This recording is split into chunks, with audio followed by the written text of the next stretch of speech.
Stop. Papilloma chiqqan virus bu yuqumli. Qanaqa papilloma jindan qolding? Mani siqib qo'y demoqchi edim. Keling. To'xta, menga qarab, papilloma chiqqan bo'lsa, ot yo'lini boylab qo'ysang, o'zi tushib ketadi ekan. Soat 12 da ot yo'lini qayerdan topaman? Doston aka, shunda bu yil sizni muchalizmi? Xo'sh, Shunda siz yeyingiz otmi? maqta ot bo'lsa, Qayerda uzun yo'lingiz bor? sen jindan qolding, bachgan emasan? Uni ko'ra ertalab turganda kosmetologga borsang, olib tashlashadi. Hozir har xil zamonaviy usullar chiqib ketgan. Hop. Lekin yuqumli etib qo'ying. Shota Rustavelidagi M-Beauty terapi klinikasiga keldim. Sizlarga life-hack har doim kelganinglarda guvohnoma, sertifikat va litsenziyalarni tekshiringlar. Undan keyin protseduraga rozi bo'linglar. Klinikani litsenziyasi, sertifikati, apparatni guvohnomalari hammasi joyida ekan. Tekshirdim. Endi konsultatsiya olsam bo'ladi.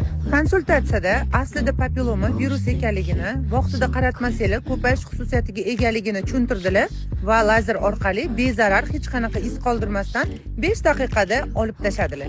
Hozir papillomalarim kandidant meditsinskiy nauk tomonidan udalish qilindi.